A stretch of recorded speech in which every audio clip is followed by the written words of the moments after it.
Hi, and welcome back to the Love to Mom podcast. I'm your host, Jerry, and as always, I'm joined by my cantankerous co-host, Christy. Oh, that's a good word for this movie. That's a really good word for this movie. It is, isn't it? Yes. Yes, it is. Well, as the episode title suggests, we are going to be talking about the hit. Oh, I just had the year pulled up, and now I was looking 1997. at the hit 1997 film, As Good as It Gets, with Jack Nicholson and a bunch of other people that I'm sure we'll talk about. Yes, we will. So many people. So many people are in this. I was very surprised to see Cuba Gooding Jr. in it. Did not remember him being in this movie. I had forgotten that too. I had forgotten that one too. There's another cameo in there that I was like, well, and it's not really a cameo because they were unknown at the time, but I was like, is that? Oh. We'll talk about it. We'll talk about it. We'll talk about it. Yeah. But this was your pick. Yeah. And it's been a minute since we recorded. It has. I think it's been about a month. Things have been kind of crazy for me. I don't know how things have been. Now it's not the time. Now is not the time for that. I don't know if that picked up. Yeah, I could hear it. Okay. Nothing like a squeaky toy. Yeah, you got bones. Just don't bother me right now. Okay. Yeah, so this was your pick. We picked it like a month and a half ago. It's been a minute with the holidays, and also things are just crazy as a mailman this time of year. So we took a little bit of a break from recording. I still need to get caught up from editing as we're recording this, but yeah. So this was your pick. Why did you pick it? Well, that might be hard to answer. I was going to say, who remembers? I will say that this has been one of my favorite movies for a long time. I remembered more of it than I thought I would. As we were going through, there were lines definitely that I was like, I know what's coming next, which kind of surprised me because it has been a long time since I've seen it. I just remember really loving it, that it was very different than other things that I had seen in 1997. And I thought it was a really great character study. I loved the cast. So there were a lot of reasons that I picked it. I can't remember the exact reason that I was like, I'm picking it this time. I think we talked a little bit about Albert L. Brooks maybe during the last podcast. Maybe. And that he directed this movie. So this was one that had been on my list for a long time, really since we started, because it is one of my favorite movies. But I think it came up because of Albert Brooks. Now, how he came up, I have no idea. He was on a podcast I'd listened to, but I don't know how that was related to what we were talking about. Yeah. He had been on Armchair Expert, and I just heard him on Conan this week, which was also really fun to listen to that interview with him and then watch the movie. So. Oh, yeah. Yeah, because I think he is coming out with a new movie, Ella McKay. It might even be out. I don't even know. It's out. Yeah, it's out. Getting meh reviews, kind of so-so, I guess. But the cast is phenomenal. I like the premise of it. I would really love to see it. It's got Jamie Lee Curtis in it, and I can't remember the other people. But I just remember watching it going, this is awesome. I think the trailer for it played before Begonia, and I was like, that looks interesting and kind of cute. Yeah, I thought it looked fun, but I don't know. It's not getting like rave reviews, which was kind of what I was hoping for him. So it's been a good number of years since he's directed something. Yeah. Yeah. Well, that's too bad. I didn't know that. Yeah. Yeah. But that's fine. We're here now, and we're talking That's about a great movie of his, As Good as It Gets. Yeah. So I guess very briefly, we'll kind of go over what the movie's about for those who haven't seen it. I don't know if this is really one that has stuck in the cultural consciousness. I feel like we've had a couple of those where I'm like, yeah, maybe I've heard it a couple times, but like, it's not one where it's like people still talk about like Ghostbusters or even stuff from the 90s where it's like, oh, well, people bring up Fight Club or The Matrix or Donnie Darko and stuff like that. But I hardly ever hear people talk about this movie, which I think is kind of a shame because it's pretty good. It is pretty good. Yeah. Like I said, I hadn't watched it in a long time. It's always fun to revisit things you haven't seen in decades. Yeah. So yeah, I enjoyed revisiting it. There were definitely some things. No, you go ahead and finish with your what it is. Go for it. Sure. Your synopsis. Well, very briefly, the film follows Jack Nicholson's character, who is a very grumpy old man who has OCD, and he lives in New York City, which is the worst place for anyone with OCD to live. Yes. But he's like, this is something that I kind of wish the movie got more into, but we don't really get like a lot of the details of like his specific things that make him tick with OCD, where it's like we see him like flip on the light switch 5 times and then like he can't walk on any cracks in the sidewalk or anything. But it kind of feels a little bit half-baked. But the synopsis, he's an OCD man, and his neighbor, played by Greg Kinnear, is like a bohemian artist guy who has like a bunch of people over all the time, and then he has a little dog who's very cute, a little Brussels Griffin, I believe it. So cute. Yes. Those saw a real resurgence after this movie. Oh, I bet. Yeah. Yeah. I feel like they're kind of rare. I've like hardly ever seen them, but every time you see one, it's like, oh yeah, that's a Brussels Griffin. That's nice. Yeah. They're so cute. Their little faces are so cute. Very cute. But as a part of his routine, like Jack Nicholson has to go to this cafe every day and get the same order for breakfast. And there's this waitress there, and they kind of have a relationship. And then Jack Nicholson and the neighbor have a relationship. And I think the crux of the story is they kind of go on a road trip after the gay neighbor is assaulted in his house. He finds some people trying to rob him, and then he gets beat up, like pretty much on the brink of death. So they have to, it's kind of a sad premise, but they have to like drive to Pittsburgh somewhere, or no, it's Baltimore. I can't remember where they were driving now. It was somewhere down there. To see his parents, right? Yeah, to see his parents and ask for money. And that's kind of the crux of the movie. And we're just like kind of we're trying to like kind of break apart the relationships of everything and dig into like what is it like for this guy? Like why is he the way he is? Because he's also very grumpy, which I didn't mention. That's like the defining thing about his Like personality. downright mean sometimes. It's like, oh my gosh, dude. Yeah. So rough. Yeah, so rough. Which I actually think maybe we should start there, because that's probably, you know, it's the most noticeable thing about this movie. Maybe a part of the movie that like maybe hasn't aged the best, because he does like, he's throwing slurs around like willy-nilly, racial stuff, gay stuff, anti-women stuff. It's just like, yep, all of it. he kind of has the whole list, and he tries to hit all of them.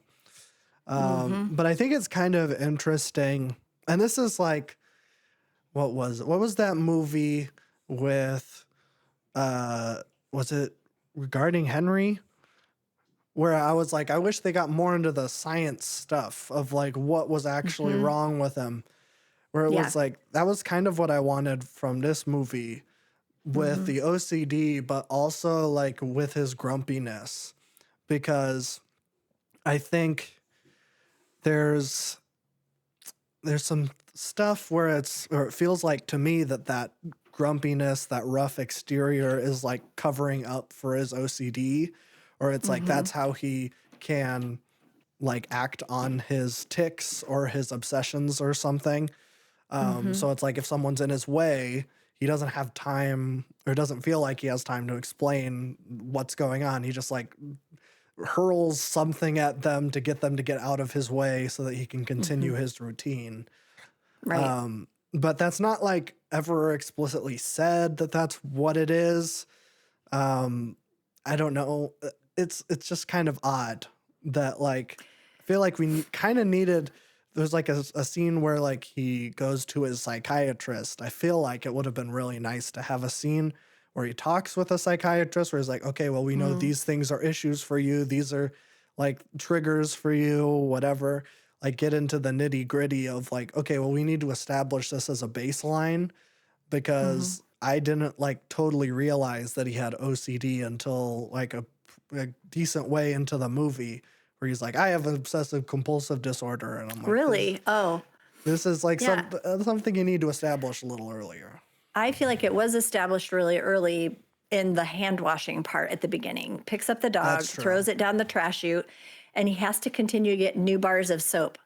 And he throws them away when he's done. And the water is so hot, he can hardly put his hands under it. That's true. And I'm wondering too, like if we're talking about, you know, him lashing out, I feel like that's really well depicted when Carol's not at the restaurant and he Yes. like has a freak out, like a huge freak out over the fact that she's not there, that his routine has changed. And, we get little glimpses of it where he doesn't want to step on cracks and some of those smaller things, tapping his feet before he puts them in his slippers and that kind of stuff. Hmm. But I almost wonder, like, we don't know, has he ever been married? He's an older guy. It's like, was he married and divorced? We don't have any of that backstory. But what we know is it would be really difficult to live with someone who has this many obsessions Yeah. that it almost makes me wonder if he holds people, if he's like that to keep people at a distance, to protect himself and to be able to continue to live the way he's living without anyone seeing it, maybe. Or I don't know if anyone in their building knew that that was an issue for him. They just thought, especially at the restaurant, they just thought he was a weird guy who was like Yeah. super mean. And Carol was the only one who was willing to put up with him. Everyone else was like, this guy needs to go. Yeah.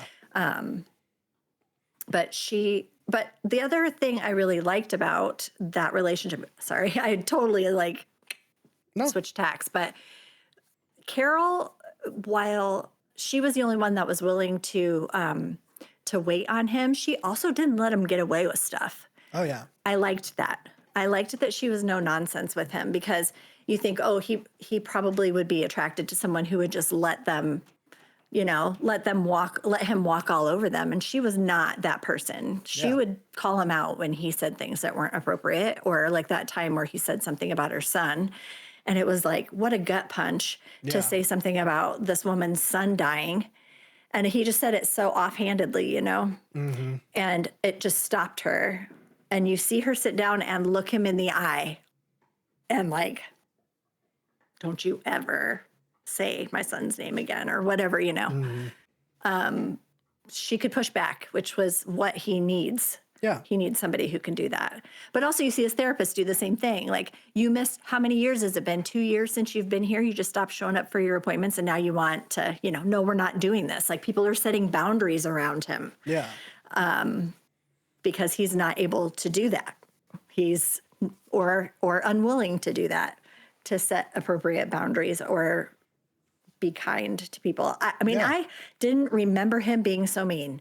I was like, man, how can this ever be redeemed? Because this guy is awful, Yeah. just so cruel to people and unrelenting in his cruelty to people. Hmm. And I think, does he not realize it? I think he does. I think he knows what he's doing.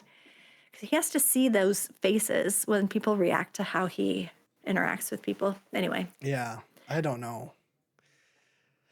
I don't I don't know. either. I think like it would have been like more effective if it was like he was just a grouchy guy, just a rude Mm. neighbor. I don't totally Hmm. understand the OCD aspect of it. There's like little Hmm. sprinkles of it where it's like he has these leather driving gloves and he has to like throws them away in like one shot. But then like that's not established in the same way that the soap is, where he opens the mirror and we see all of these wrapped up soap things. Like, Hmm. I feel like the opening credits or something should have like really either go all in and have it be Hmm. like this is something saying something more about like mental health, but Hmm. in the way that it's presented, it feels like, oh, his mental disability is like a character flaw to be fixed by finding a lady. Mm, And I'm like, mm, that's not, I mean, that's not really how that works at all. right, right. I agree. I think, we in society today, we know so much more about OCD, and it's Yeah. so much more like it is not uncommon for someone to say, I have OCD. You know what I mean? Like that was not so much a thing. I mean, we definitely knew what it was, but think about the shows that have been on since then. You've got Dexter, you've got Monk, you've got like I was going to bring these, up Monk. you've got these shows with these characters. So for us, this is not as noticeable maybe as I remember seeing it and immediately knowing that there was something not right here because OCD was not something that was portrayed very often in the media. And so when you see somebody stepping over cracks, like that was very, very strange. Or Sure. washing his hands like that, very, very strange. If you didn't have that experience, you may not really know what that looks like.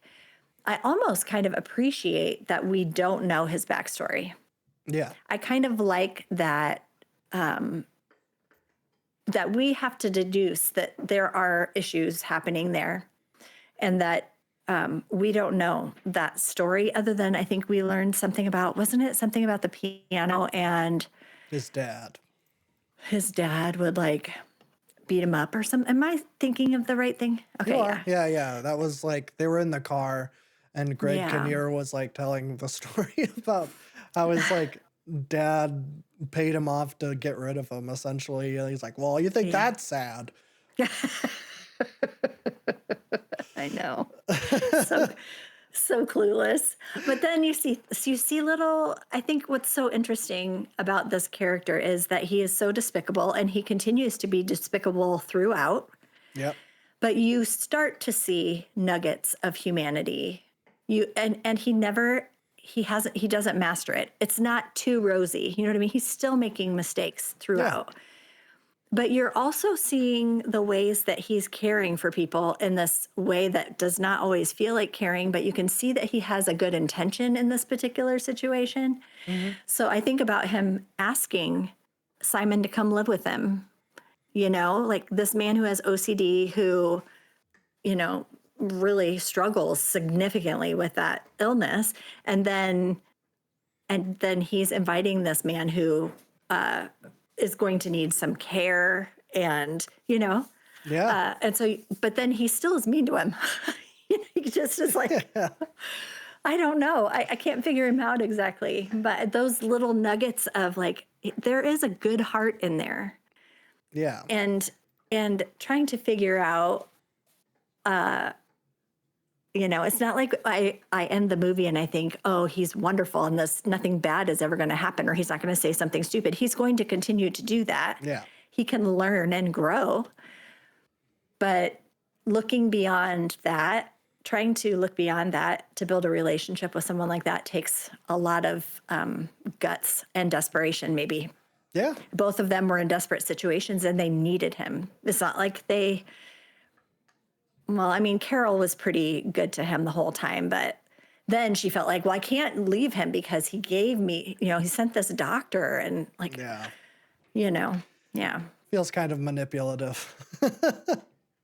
Well, I mean, because he wanted her back at the restaurant. It wasn't because of her son. It was because he needed her back at the restaurant to keep his routine. So his motivation there was not altruistic. No. That was still benefiting him.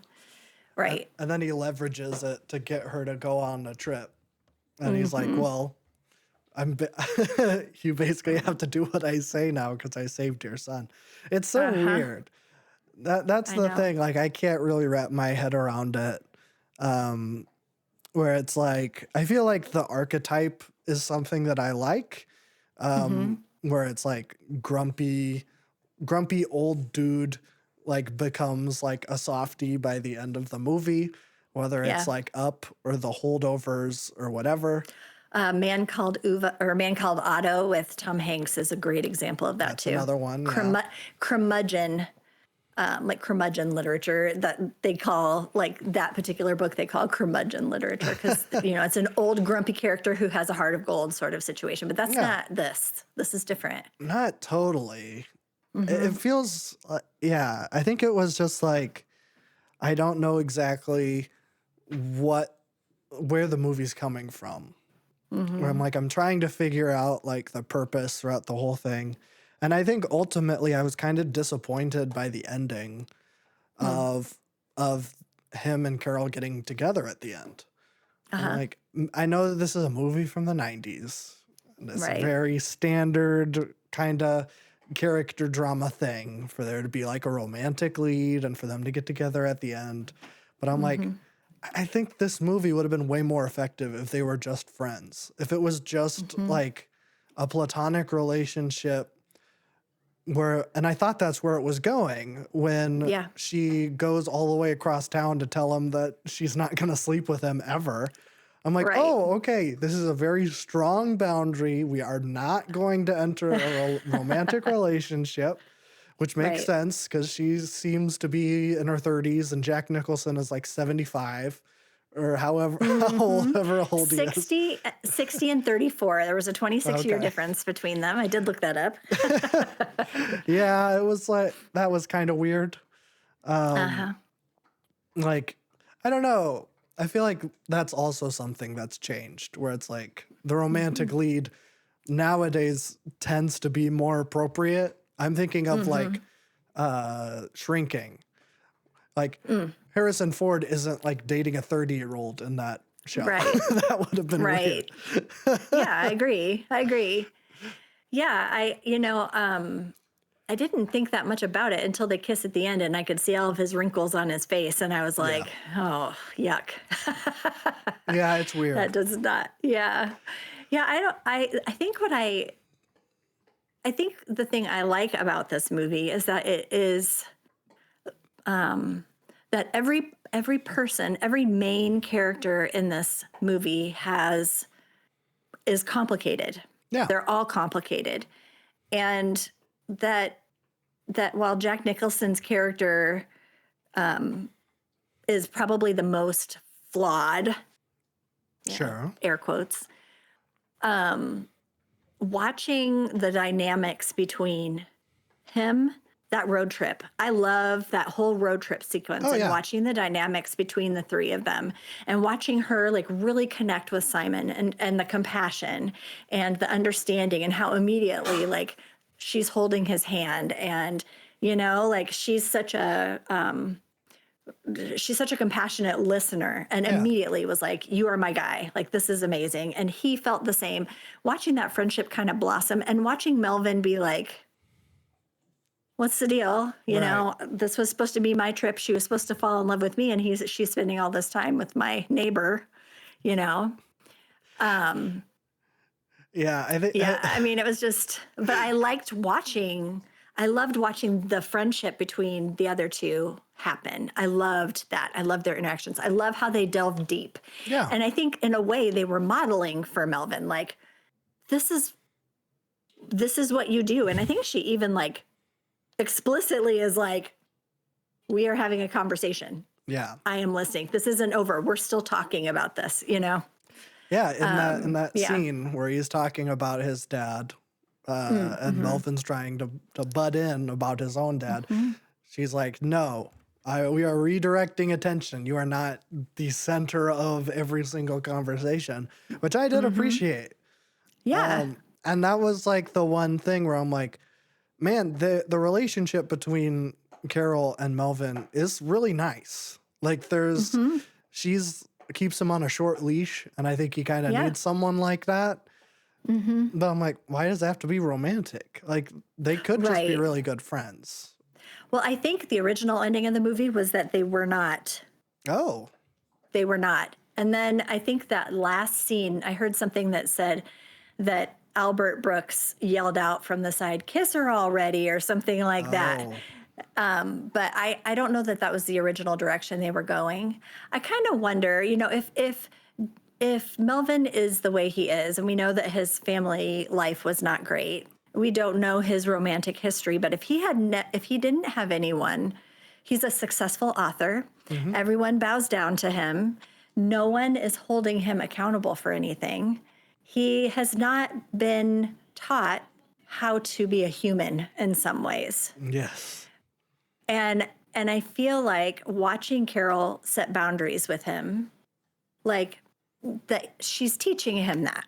Like, and you can see little bits of growth in him from like taking what she's saying and like he's trying to implement some of that stuff that he's learning. But it also makes me think, if he came from an abusive household where he was neglected or whatever, and no one ever taught him how to do that. And now I'm famous and I have power and everyone bows down to me because I just wrote my 60-second book. Yeah. Like, who is holding him to account?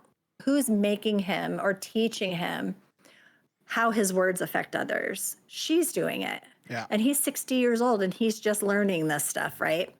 But I feel like that those incremental improvements that we're seeing, even though they're very small, even though he still lapses back to old behaviors,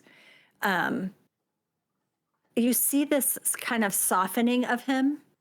And it makes me hopeful to be like, I think he can change. I do think he can change. I don't think this is who he is. Yeah. And I think maybe as he has people that love him in his life, but that are also willing to say, like, this isn't acceptable. This isn't how you treat someone you care about.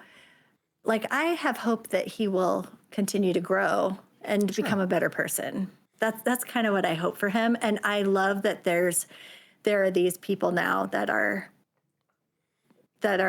whether, I mean, I don't really care that much about the Helen Hunt or the Carol situation. Like here or there, it doesn't really make any difference to me. I like that he has community. Yeah.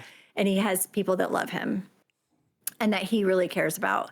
And it was the dog that kind of saved the day from the beginning. Like that's what softened him at first.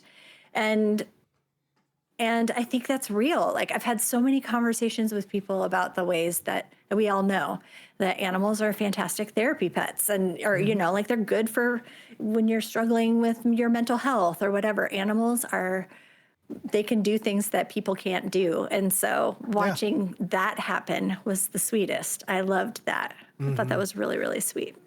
Yeah, it was. That's like the best stuff in the movie when it's like that kind of in between. There's in between some major story stuff. He's like just interacting with the dog and he's so dang cute with the dog.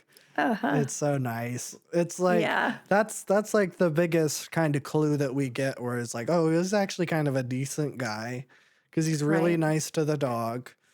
Or at least he just like tempts it with bacon all the time. And I think that was a lie. I think he was doing that to try to make Simon feel better, which is another thing where it was like, oh, I don't know. You see those moments where he's like, he can see how hurt Simon is that his dog is not going to him, and he's trying so hard to get the dog. He's like doing the thing with his tongue in his cheek, like trying to point to Simon. And, it's that. It's like he was so sad when the dog was gone. And then when he saw how Simon was affected by that he was like willing to push the dog back to Simon because he knew how it was affecting him. So it was those sorts of little moments where you can see that humanity starting to come out, that he cares. Yeah. That he just doesn't know what to do, but he does care. That's true. Yeah. That dog is sweet. Dog's the best. Going down that trash chute, I was like, oh my gosh, don't do that. I don't know how they trained that dog to because you could see it's actually going down the very beginning. I'm sure it's not like an actual trash chute. Well, I know it's not an actual trash chute, but you have to train the dog to be going down this little rampy thing. Oh, there's something funny about that. They wanted Betty White to play the neighbor. Oh, yeah. And she wouldn't do it because she read the script and saw all the stuff about the dog, about the way that Melvin was treating the dog, so she refused to do the part. That's fair. Yeah. Did you see who plays the neighbor? She has the best name ever. What's her name? Bibi Osterwald. Oh, no, I didn't read her name. Bibi Osterwald. Yeah. That's funny. It's funny. So this came out in 93. Is that what you said? 97? Okay. Because she died in 2002. Oh, wow. It's funny. Her like known for things on IMDb are As Good as It Gets, The World of Henry Orient, which came out in 64, Producers Showcase, which came out in 55, and the Art Carney Special from 59. Whoa. So she was like really old, Wow. which I Oh my didn't realize. gosh. I didn't think she looked that No. old.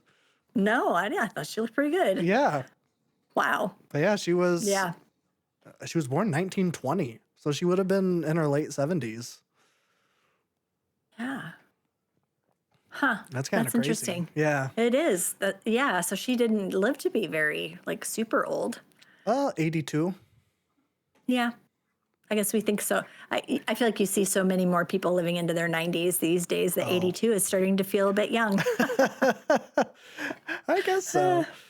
Yeah. But yeah, I don't know. I saw that name and I was like, oh, well, that's awesome. BB Osterwald. BB Osterwald. I like it. That's a good name. That's a good name. But you said you had some cast stuff that you wanted to talk about. Oh, yeah. So the person that I saw, okay, so it was after Carol didn't come to work and the police, let's see, the manager was going to throw Melvin out and there was a table full of police officers. Oh, The female police officer behind the guy that was talking, and she did have a line. It was Maya Rudolph. oh, I didn't notice that. I was like, oh my gosh. Is that a super young Maya Rudolph? Well, yes, it was. It was her first line ever in a movie. Wow. Was the line that she said in this one. Yeah, What did she I even thought that was say? fun. I don't even remember. I don't remember either. She was just backing him up, whatever it was. It wasn't anything super exciting. Oh, wait, I have something. What do you have? So the manager is played by Yes. Shane Black. Do you know Okay. who Shane Black is? No, he was familiar to me, but I don't know who he was. Well, I think he's mostly a writer / director these days, but he was in Predator. Oh. But I think he written and directed The Predator. Okay. But I think he did Iron Man 3, Last Action Hero, Lethal Weapon, Wow. The Wow. Nice Guys. The Nice Guys is one that I need to see. That one came out in Is that a 2016. Will Ferrell? No, it's Ryan Gosling and Russell Crowe. Oh, okay. Okay. But yeah, he's like a super prolific writer. I just noticed it. I was scrolling through the cast and I saw Shane Black, and I'm like, I wonder if that's the Shane Black. And it is. That's kind of interesting. That is interesting. The kid, Spencer, he's Jesse James. And I was like, who's Jesse James? And I went out and looked at his IMDb, and he has a lot of stuff, but it wasn't Oh. anything I've watched. Interesting. Yeah. What's going on with Ed? She's just barking at the door. Hey, Oh, get over here, idiot. Come on, you big moron. okay, Melvin. She can't understand what I'm saying. Yeah. So Jesse James. Well, I'm assuming it's Jesse not James. the outlaw. No. Oh, he's you in the see him on Butterfly Effect. Okay. I know that. He was in Mad Men, apparently. Yeah. I mean, yeah, there's a lot of stuff. Nothing that I really recognize. him No. Yeah, me either. So yeah, well, let's look. I have some alternate casting stuff that's kind of fun. in. Ooh, okay. I always like these. This movie, let's see, let me find it. Okay. So originally considered, and actually, yeah, okay, so considered was Courtney Love, but they decided she was too young, which that would have been in the 90s. She'd have been really young. Yeah. For Carol, the other person that was considered for Carol and actually was offered Carol is Holly Hunter. Oh, okay. She turned it down. She turned the role down. Oh, So then they gave it to Helen Hunt. So yeah, I thought that was interesting. Holly Hunter. Okay, then the other Melvins. yes. John Travolta was offered this role. That's yeah. crazy. I mean, this would have been after Pulp Fiction, right? Yeah. But even so, no. way. No way. You know, he was like That in his is 40s, that's crazy to me. 50s. The other one, the one that that the director had considered too was Bill Murray. That would be But good. he's like Bill Murray would have made a very different movie. That would have been Yes. very, very different. Yes. But yeah, those were the two that I had seen: John Travolta and Bill Murray. Bill Murray makes more sense. It does make more sense, but I do think there's something about Jack Nicholson that he brings a little bit of. He's not normally as much of a comic actor. Yeah. He That's has true. some comedic roles, but for the most part, he's more known for his drama stuff, especially early on. You know, you think about yeah. the movies that he was in before. Little Shop of Horrors. Oh yeah, right. Your favorite. Little Shop of Horrors and yeah, like One Flew Over the Cuckoo's Nest and, you know, was it Chinatown? Yeah, Yep, Chinatown. Chinatown. Few Good Men. He played the Joker in Batman, like Joker. lots of things where he was definitely more serious roles. Oh yeah. But The anyway. Departed. Yeah, he brings some gravitas to it. Yeah. So Bill Murray, I could see where it would take a more comedic turn. That would make sense to me that, you know, because we have things like What About Bob, movies like What About Bob or something like that, where we've seen him Oh yeah. play a character who struggles some with mental health. So I wonder. Okay. Do you Yeah. have a reason for why Bill Murray? Well, that one was just one that was considered. he was considered, and he was considered by Albert Brooks. Okay. But he said he thought it would be too comedic to have Bill Murray do it. That it just would have changed the tone. That's kind of interesting. The only reason I asked is because we haven't brought up that Harold Ramis is in this movie. I know. And so I kind of wondered, oh, well, if they got Harold Ramis, I wonder if they couldn't get Bill Murray. Because they were famously in a feud up until right before Harold Ramis died. Oh, I didn't know that. For a decade. Yeah, like since like a little bit after Ghostbusters 2.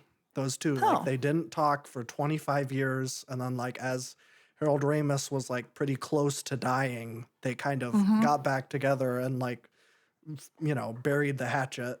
And then, so they ended on good terms. But I kind of wondered, I'm like, oh, I wonder if that's why they didn't get Bill Murray. Because they That's didn't want to work interesting. together. Right. Well, and you'd think that if they were going to replace one or the other, they would replace the Yeah, that's the bit part over the lead. I Yeah, enjoyed that's true. seeing him in this, and I thought Yeah. it was very sweet. Yeah, He's it was really a sweet good. role. Yeah, Yeah, I that really was a enjoyed nice that. surprise. I was like, oh, Harold Ramis. Yeah, I know. I enjoyed that too. And I loved the way she like walked over and hugged him and like, and he was just so embarrassed, you know. But I also really did appreciate the commentary on that situation. You think about 1997, still in the same situation. I would say maybe even worse, and as far as the expenses that come with, you know, we have the Affordable Care Act, which is helping people who can't get insurance. But I think about this woman and how her son's care dictated her life and medical bills and can I take him to the doctor and like and so her reaction when he's like, you call me, here's my number, Right. my home number. You think about what a gift that is to that woman who is so like, you could tell she's just raw over it. Yeah. What kind of stress that carries and living with her mother and, you know, all of these things that she's had to take on and thinking about his care all the time. And truly what a gift it was for Melvin to do that. Granted, his motivation was not, you know, his motivation wasn't altruistic, but the effect on her cannot be disputed. Like, Oh, yeah. what a gift. What a gift. It was really, I loved that. And I'm glad that they talked about that. I feel like that's something that's not really talked about very much. So Is medical I really did bills? appreciate that. Yeah, just like how having a sick child can upend your life. And sure. she's got this chronic, you know, long term, and then just the financial aspect of what it is to have someone who has significant health problems and what that does to your finances and your living situation and her life. Because I mean, you could tell that creepy dude that she was on the date with, she was like, you know, she doesn't have time to date. Like her life revolves around her son Yeah. and what that has done to her too.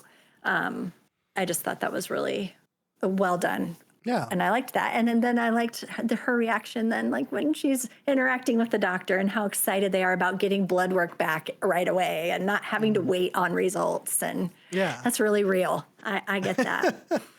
Yeah. That kind of reminded me of like, and this is a very different movie tonally, but like The Exorcist, where it's like a big part of the Exorcist is like, I mean, the whole second act is just like all these medical things, all these tests that they're trying to do on Linda Blair to see like they're trying to figure out every single thing that could possibly be wrong with her.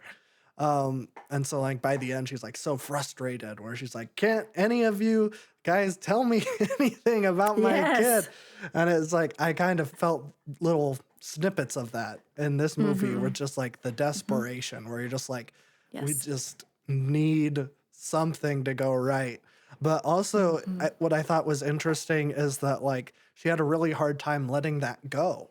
It wasn't just like they found the answers and then she was like, oh, well, we can move on right away.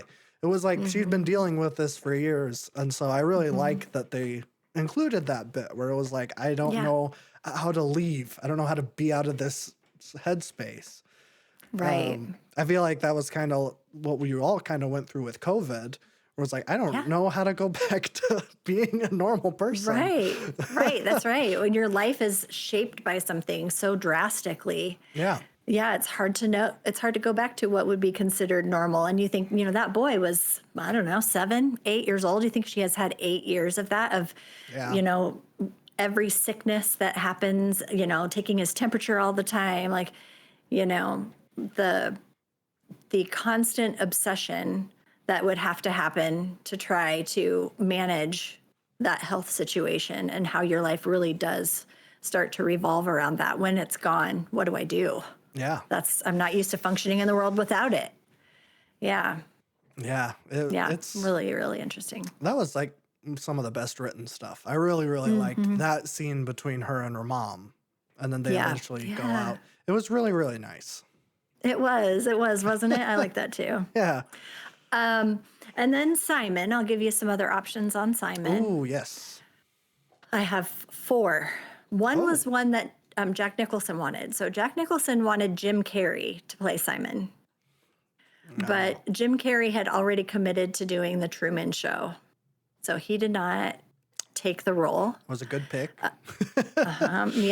Yep. Woody Harrelson, John Cusack, and Tony Shalhoub were the 3 that were mentioned. Good old Tony. I like Tony Shalhoub. Tony would have been great in this role, I think. Yeah. I could see that. I could see that. I could He's see such Tony a good actor. Shalhoub. Yeah. Yeah. It's a shame. He's like, it's too bad that like I don't think the industry has really recognized how good Tony Shalhoub is. I think he so he was in The Marvelous Mrs. Maisel. Oh yeah, I forgot he was in that. He plays her dad, and he did win an Emmy, I think, for I that. think so. Yeah, but And when he was on, let me think, he was on Wings. That's what I first knew him from, was the sitcom Wings.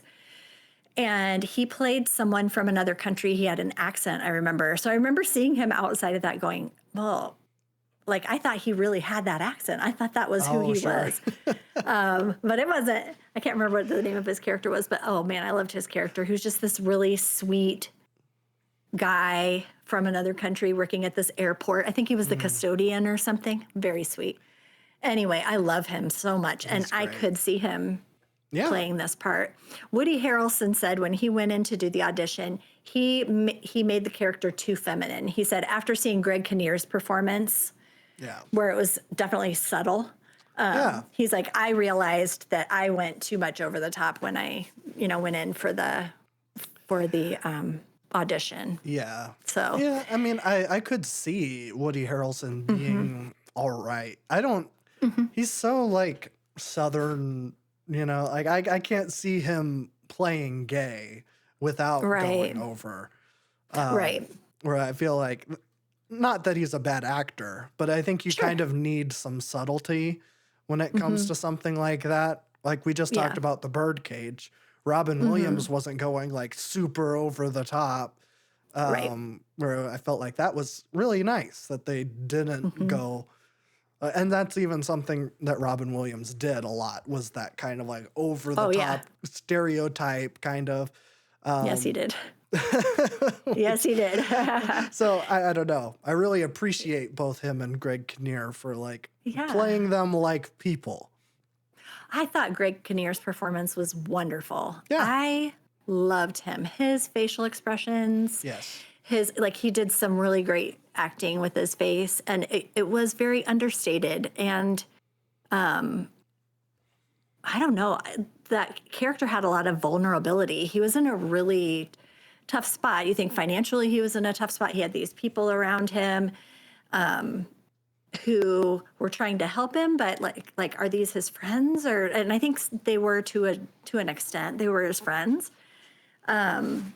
But he was he just felt rudderless in some ways, where I'm like, who's there to really care for him? Although I do feel like the Cuba Gooding Frank and his other friend were taking care of him, but there was something about him that made him feel a little lost to me. Like Yeah. he just needed something.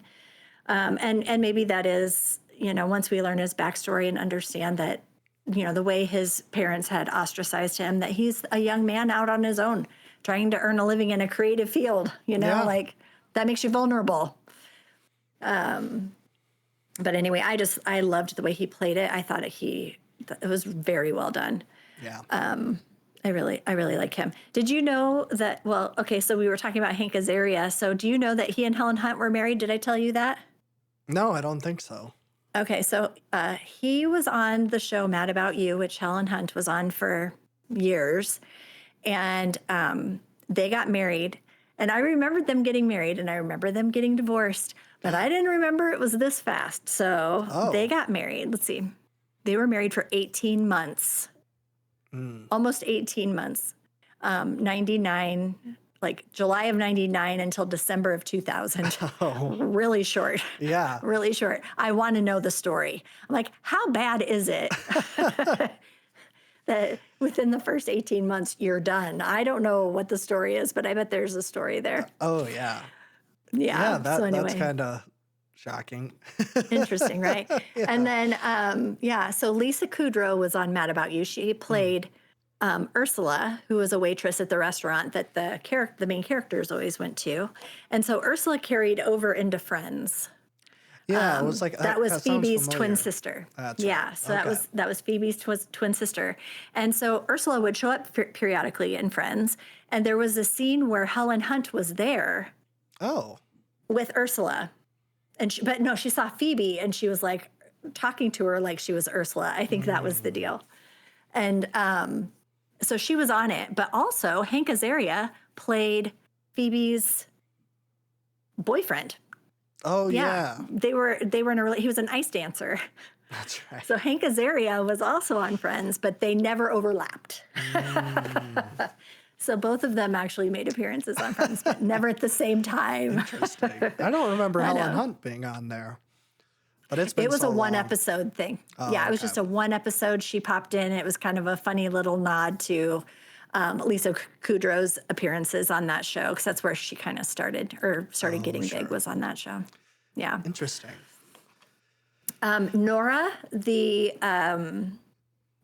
Nora was the housekeeper for Simon. Yes. I was like, okay, that lady looks like the lady from Goonies, and it was Rosalita from Goonies. Wait, who was she in Goonies? Rosalita, the lady that was helping them pack up their house. She found remember at the end, she has the jewels.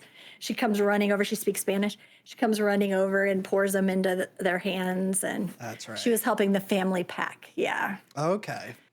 So yeah. she So that was the same lady. she has a very niche. Shall I explain? I mean, yeah. Yep, it's true. And then the other one that I wanted to talk about was Yardley Smith, which she played Jackie, his friend Jackie, Oh, the woman that was doing his books for him. the one who had the cue cards of Yes. how to break the news to him. Yes. Okay. She does the voice of Lisa on The Simpsons. That And makes sense. she also was in City Slickers. Oh, She played the cashier that Daniel Stern was having the affair with, that kind of kicks off the movie. She's pregnant. I don't remember. Oh, you don't? Oh, it's so great. She's so great. Anyway, yeah. But I think that's interesting because then you have the tie. Well, there's a lot of ties here, I guess, because you have her, and then you have Albert L. Brooks, who's a creator of Simpsons, Yeah. of The Simpsons. So there's kind of a little bit of a tie there, which is kind of fun. And And Hank Azaria is in there, and Yeah. it's kind of interesting huh. how all small world stuff. Yeah. But anyway, Interesting. yeah. So that is that. I wanted to talk too about. I want to talk a little bit about James L. Brooks. I did look into him a little bit just to be able to give you a little bit more specific information about him and what an icon he is. Sure. So he has won 3 Oscars. Let's see. He has won. Let's see. All 3 of them were for Terms of Endearment, which also has Jack Nicholson in it. yeah. So he won for Best Director, Best Writer, and they won Best Picture for that one as well. So he won those 3 Oscars for that that movie. But let's see, he has been nominated for the ones that I just kind of wrote down were ones that I was excited to see. Broadcast News, Terms of Endearment, As Good as It Gets. He produced Jerry Maguire. Oh. So that was a big one. And Jerry Maguire was also nominated for Best Picture. So all of those that I just read off were nominated for Best Picture. He was the creator and the writer for Mary Tyler Moore, Lou Grant, Rhoda, and Taxi. Wow. He was the creator of The Simpsons with Matt Groening. I think that's how you say his name. Sam Simon, the 3 of them. He has won 12 Emmys for Outstanding Program for The Simpsons. Oh, sure. He's won 3 Emmys for Taxi for Outstanding Comedy Series. He won 5 Emmys for Mary Tyler Moore. 2 of those were for writing. The other 3 were for Outstanding Comedy Series. According to the Television Academy, he has been nominated 60 times for Emmys. Wow. So he has 60 Emmy nominations and has been inducted into the Television Academy Hall of Fame in 1997. That's crazy. And this year he's nominated for Simpsons as a producer of The Simpsons. He's still producing The Simpsons? Yeah, That's crazy. I know. I just 60 Emmy nominations. That doesn't include his movie nominations. Like that's Yeah. unbelievable. Like, and those shows are just all of them are iconic. Oh, yeah. Iconic. Yeah. So that's really cool. The score for this movie was done by Hans Zimmer. Oh. And he himself has won 2 Oscars. Oh, yeah. He won for The Lion King and for Dune Part 1. He's the been new Lion nominated. King? No, the original. He did the score. Oh, Yeah. I didn't know Hans Zimmer did the score for The Lion King. Uh-huh. Yeah. And then he was nominated. He's been nominated for 12 Oscars. Oh, yeah. He's like the biggest composer right now. Love him. Inception, Gladiator, The Preacher's Wife. Well, that's kind of out of left field, isn't it? Yeah. Interstellar, Dunkirk, Rain Man, like amazing movies. I just know him for his work on like every single Christopher Nolan movie. Oh yeah. He's pretty cool. Yeah. Let's talk about Jack Nicholson a little bit and some Oscar stuff with him. He has had 12 Oscar nominations and 3 wins. Ooh. He won for what? Would you like to guess? I would like to guess. Yes. One for One Flew Over the Cuckoo's Nest. Yep. I'm gonna say one for Few Good Men. Nope. He was nominated, but he didn't win for that one. Shoot. I don't think he won for this. But what was the Terms of Endearment? I bet he won one for Terms of Endearment, he won for that. Yep. Oh, you might have already said that. Oh, no, I think I said, no. No, I don't think I did. I was talking, he won, Albert Brooks won 3 for Terms of Oh, Endearment. okay. Writing, directing, and the Best Picture. Okay. Yeah. So then Jack Nicholson But you're also right. won Jack for that. Nicholson did. Yep, he did. What's the last one? Is it?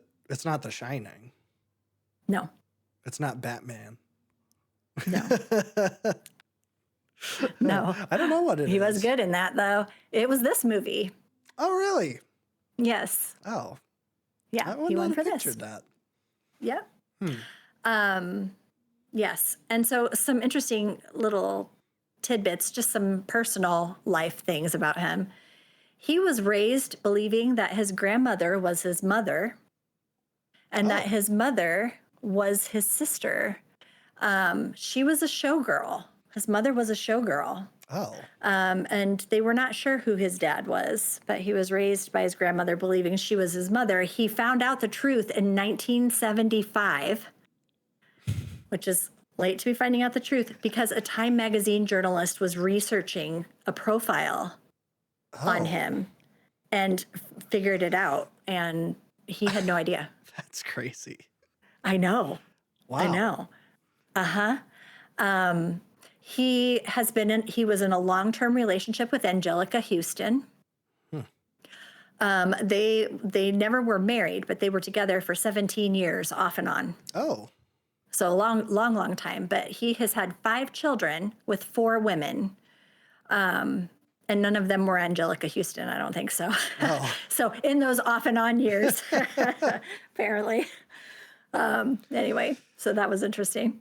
Helen Hunt. I mean, this is a very decorated cast. I just have to say, Helen Hunt was really known more for her television. So for Mad About You, she received 8 Emmy nominations, and she won 4 for Best Actress in a Comedy. So very, very successful in that when it comes to the Emmys. She has won an Oscar for this movie. So they both won for this. The only other Oscar nomination for this movie for acting nominations was Greg Kinnear. He was nominated for Best Supporting Actor. This is his only Oscar nomination.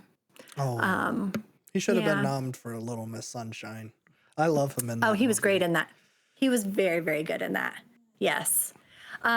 Cuba Gooding Jr. did win an Oscar for Jerry Maguire. Again, there's a tie together. Yeah. Cuba Gooding Jr. won Best Supporting Actor for Jerry Maguire. He started out as a backup dancer for Paula Abdul. I didn't know that.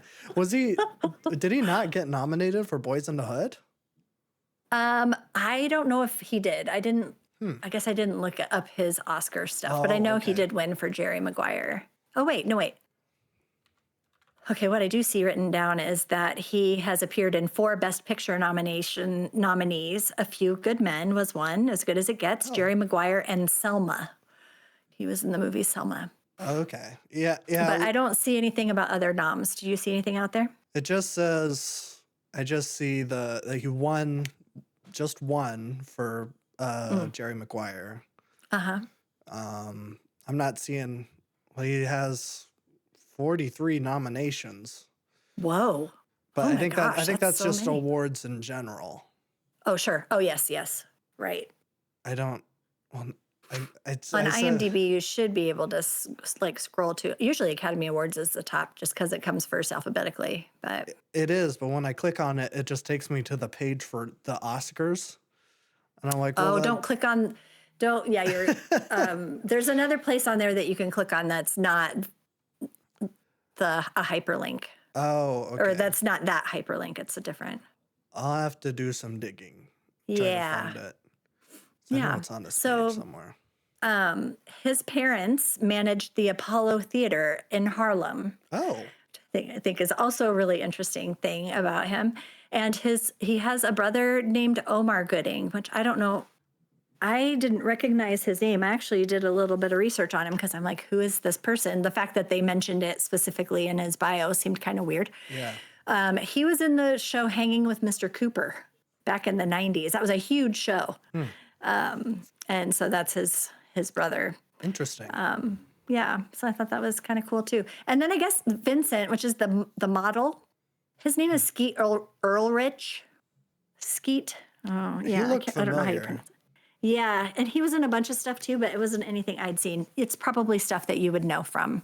And he's still very actively working. He had a huge IMDb list. But Skeet Ulrich, I think is how you say Skeet it. Ulrich. I know Yeah. Skeet McNary. Oh yeah, Skeet Ulrich. Hmm. Oh, he was okay. Yeah, he's in Scream. That's what I knew him from. Scream. There you go. He's Okay. well, I'm not gonna say he's the boyfriend of the main character in Scream. Oh, okay. Okay. Yes. I saw his name in the credits and I'm like, okay, I feel like I should know who this person is because I recognize the name. That makes sense. Yeah, he's in a bunch of stuff. Most recently, he was in Five Nights at Freddy's 2. That's right. That's I awesome. did see that. I wonder if maybe what it was the person with a super long IMDb might have been Maybe. Omar Gooding. Was that what I said his name was? Omar. Yeah. Okay. Omar Gooding. Yeah, Omar Gooding. There was someone I went out and looked at. I was like, oh my goodness, I cannot believe how many credits this person has. So that was, yeah. The quote, I had something about that quote that Jack Nicholson says when the girl asks him, how do you write women so well, or something like that. I write men And and I he- take away logic and rationality, Oh, you're so good. Reason and accountability. reason and accountability. Yes. And that is actually a quote by author John Updike. He said that in an interview. Yeah, that seems John like Updike. some weird author that would say that. Yeah. Yeah, that was it. Huh. That was it. So I thought that was I did not know that it was a quote from someone else. So No. That's interesting. Anyway. That's funny. I thought that was funny. Okay, so the total nominations for this film, we had 2 wins, 7 nominations. We had Helen Hunt and Jack Nicholson winning. They were nominated for Best Picture, Greg Kinnear for Supporting Actor, Best Original Screenplay, Best Score by Hans Zimmer, and Best Editing. Those were their nominations for this one. Wow. So, like, you look at the cast, highly, highly decorated cast. Holy smokes, so decorated and so accomplished. And then you look at, the people behind it, Albert Brooks and stuff. It's like, it's crazy, the people. But you think about what kind of reputation Albert must have and because he also does some acting. I remember seeing him. I think he acts in broadcast news, actually. Oh. I think he plays with Holly Hunter. Okay. Oh my goodness. Holly Hunter's in broadcast news. Okay. That makes sense then. The 2 of them, I think, play the leads in broadcast news. So he did do some acting, but yeah, man, what an eye for talent. Like having the ability to put together a cast like that because everyone wants to work with him.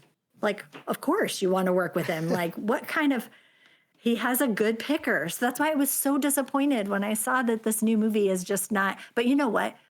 I might still love it. It just may not be for the people who are watching it, but it could be for me. Yeah. It's just like we say with books, like you shouldn't ever judge what people like because everybody brings their own experiences and it just might not be for you. Yeah. No, that's fair. I don't think you should ever pay attention to what the critics are saying. No, but I would be lying if I said, like, if everybody's like, this stinks. Well, It is hard to be motivated to see it. Yeah, I guess that's true. Like Yeah. I haven't seen Morbius, but I'm never gonna see that movie. Yeah. Yeah. Oh, anyway, I think I haven't really even thought about a star rating on this one. I just, do you know, what did you do? Did you already come up with a star rating on this? Yeah, I think I gave it 3.5. I think I'm gonna Okay. keep it there. You had rated it 5 stars. So I don't know where you're at right now. If you're gonna keep that or if anything's changed. I don't know. It was uh the parts when he's being mean were really hard to take a little bit. You know what Mhm. I mean? And Yeah, I just don't remember. Maybe I'm more fragile than I used to be. I don't know. sure. I don't know. But but the I love the relationships. Like whether it's a flawed character or not, like there is there's something that I enjoy about a flawed character, Yeah. and I don't need to see massive growth in order to appreciate it. I can see nuggets of who we are, and I can be hopeful that that things are going to get better for everyone involved in this situation. And I do think that Yeah. I do feel optimistic about, like Simon, he'll get back on his feet. He'll get his own place. They'll still be friends. They'll share custody of Verdell, Sure. like Yeah. yeah, his friend Frank will, continue to try to sell his art. I loved how Frank grabbed Melvin and pulled him out of that apartment and was like, Yeah. listen, Yeah. Yeah, you can't do that. Cuba Gooding is He was good. great. I He I was really good. I think he is great in like everything, but he was Hmm. really good in this movie where he's whipping He Melvin was. around. And I He love was. the little look where Melvin uses his line on, I don't remember who he uses it on, but he uses a line that Cuba says, Yes. and then like there's Yes. just like a little look where he like gives him a little bit of a side eye because he's facing away, and Uh-huh. you just use my line on someone else. Well, and I love the part too where he's like, "You're taking the dog." There's like this revelation on his face, like, Yes. I know who's taking the dog. And then he's in the elevator, like, still taking the dog. Yeah. Oh, I just loved that. I think, you know what? I'm going to leave it at a 5 just because I do still love it. Do I think it's a perfect movie? No. But That's fine. part of that is probably a nostalgia thing. I just really, I don't know. I love the cast. I love seeing this group of people together. And so yeah, like it may not be perfect technically, but Mhm. I still have a very deep love for it. So I think I'll probably keep it where it is. Yeah. Yeah, no, there's nothing Yeah. wrong with that. Yeah. Anyway, so what are you doing? What are we What am I doing? doing? What's next? Well, I've been kind of mulling it over, and I think Hmm. this is going to be one we're going to kind of stay in the same era. This is a movie from Okay. 2003, and I'm Okay. I'm interested to hear if Hmm. you have if you've even heard of it or if you've seen it. Okay. But we're going to be doing The Station Agent. I feel like maybe I've heard of it, but I don't know anything about it Okay. and I have not seen it. Well, we won't I'm go too writing it much down. into it, but Okay. it's a very early role for Peter Dinklage. Okay. It's actually it was actually kind of a big movie when I watched it because I was like, wow, I've Mm. never seen a movie really address like what it's like living with dwarfism.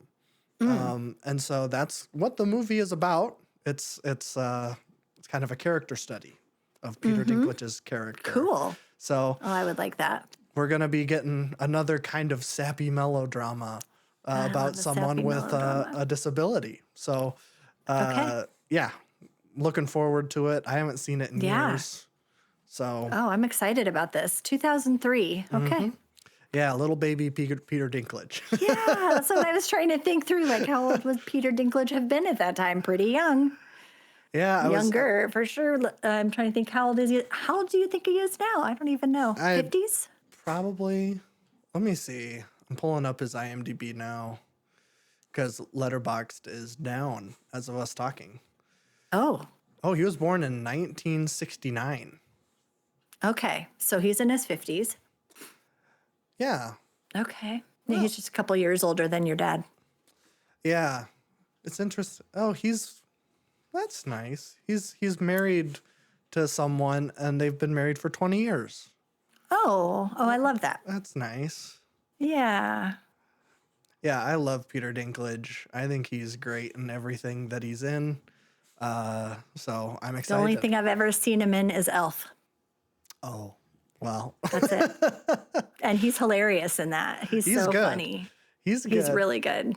I think it's kind of a shame. Like there's a lot of conversation about Peter Dinklage these days about like how he kind of, I think some people say that like he kind of pulled the ladder up from under him and like in that like he's kind of become the face of dwarfism in Hollywood and has not really done a lot to kind of empower future actors with dwarfism.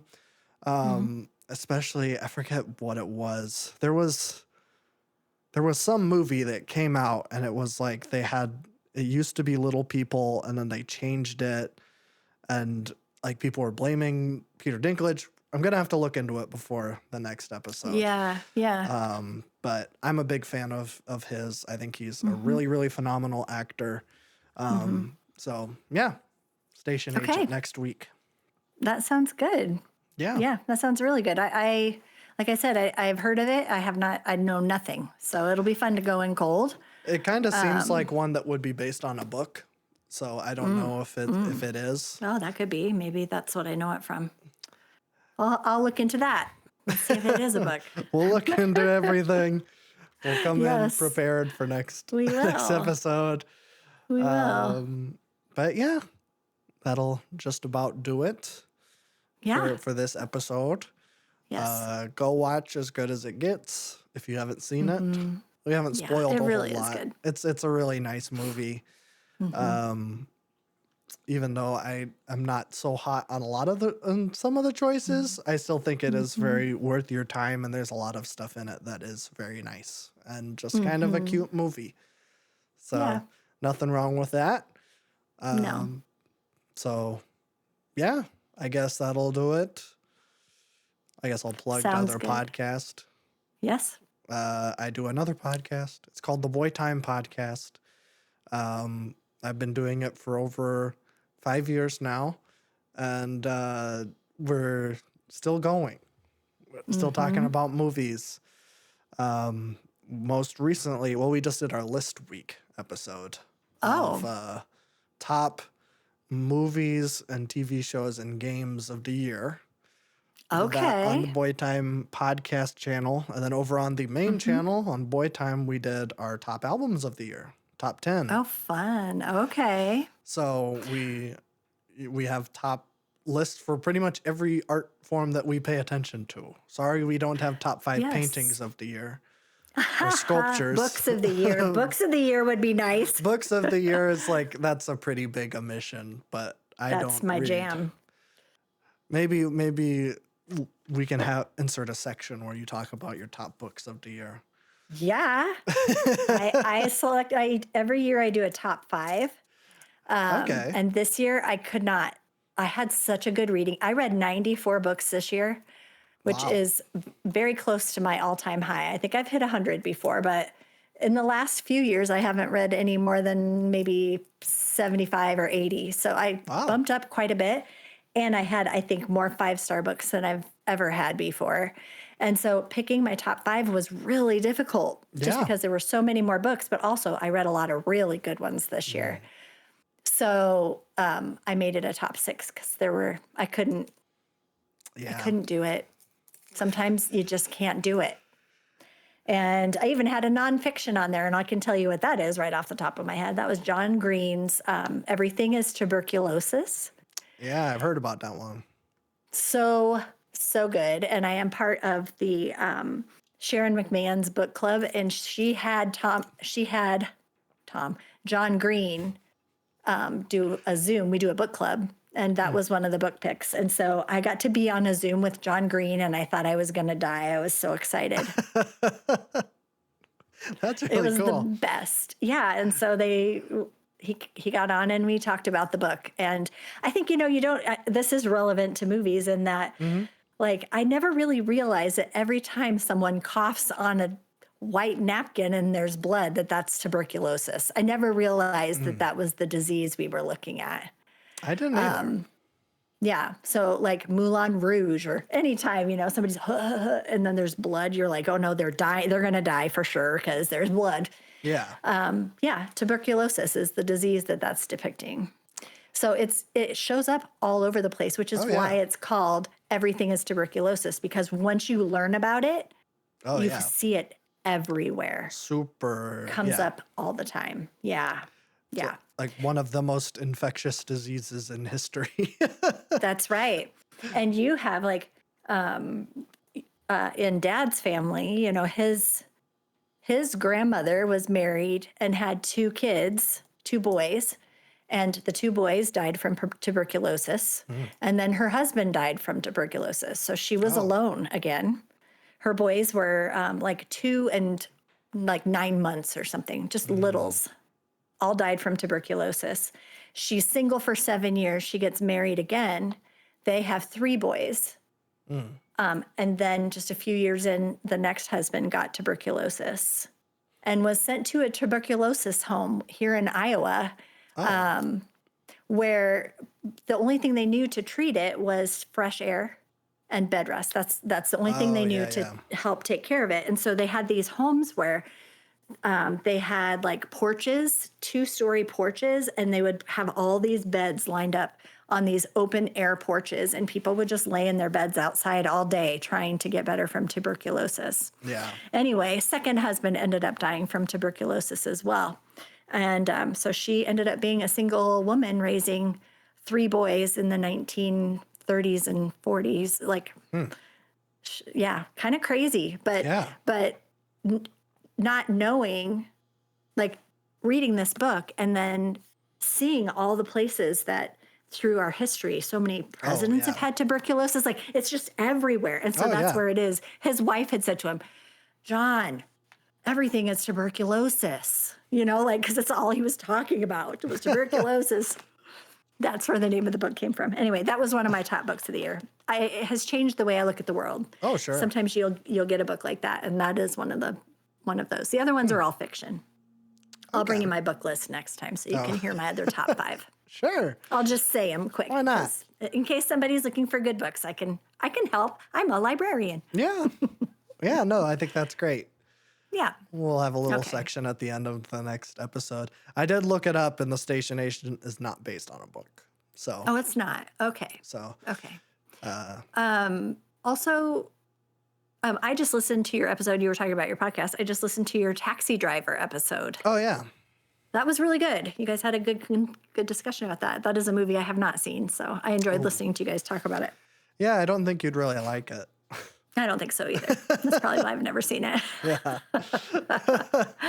But I enjoyed listening to your conversation about it. I thought it was good. Well, thank you. Yeah, check out that yeah. episode.